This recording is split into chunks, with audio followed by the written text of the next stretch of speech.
ನಮಸ್ಕಾರ ವೀಕ್ಷಕರೇ, ಪ್ರಖರ ಸುದ್ದಿಗೆ ಸ್ವಾಗತ.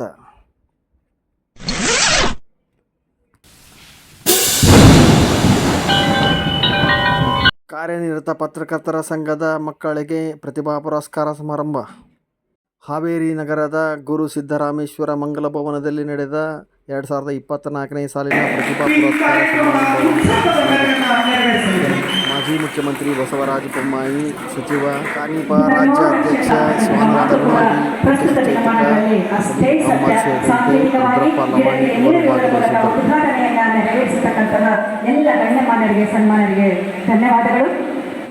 ಮತ್ತೊಮ್ಮೆ ಜೋರಾದ ಚಪ್ಪಾಳೆ ತಟ್ಟೋಣ.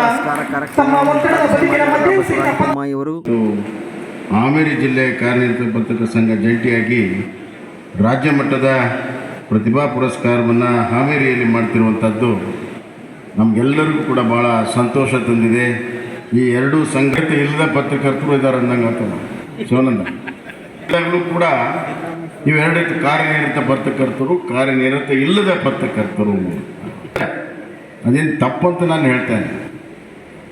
ಹಲವಾರು ಜನ ತಮ್ಮ ಇತರ ಕಸಬುಗಳನ್ನು ಮಾಡಿ ತಮ್ಮ ಆಸಕ್ತಿಯಿಂದ ಪತ್ರಕರ್ತರ ಕೆಲಸವನ್ನು ಕೂಡ ಗ್ರಾಮೀಣ ಪ್ರದೇಶದಲ್ಲಿ ಮಾಡ್ತಾರೆ. ಪಾಪ ಅವರು ಮಾಡುತ್ತಿರುವಂಥ ಸೇವೆಯಿಂದ ಹಲವಾರು ಸಂದರ್ಭಗಳಲ್ಲಿ ದೂರದ ಸುದ್ದಿಗಳು ಇವತ್ತು ಬೆಳಕಿಗೆ ಬರೋಕ್ಕೆ ಸಾಧ್ಯ ಆಗಿದೆ.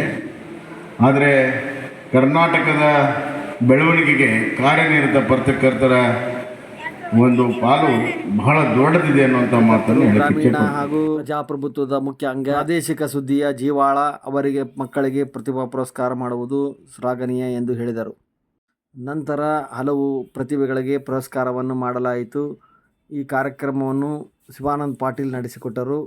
ಪತ್ರಕರ್ತರ ಸಂಘದ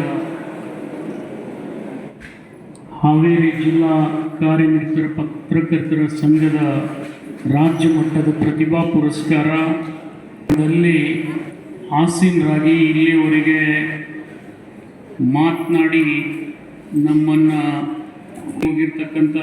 ಬಿಟ್ಟು ಹೋಗಿರ್ತಕ್ಕಂಥ ಬಸವರಾಜ ಬೊಮ್ಮಾಯಿ ಸಾಹೇಬ್ರೆ, ನಿಜವಾದ ಪತ್ರಕರ್ತರು ಯಾರು, ಅಸಲಿ ಪತ್ರಕರ್ತರು ಯಾರು, ಹಾಗೆ ಈ ಜೊಳ್ಳು ಪತ್ರಕರ್ತರುಗಳ ನಡುವೆ ಅಸಲಿ ಪತ್ರಕರ್ತರನ್ನು ಉಳಿಸ್ಕೊಳ್ಳೋದೇ ನಮಗೆ ದೊಡ್ಡ ಸವಾಲಾಗಿದೆ.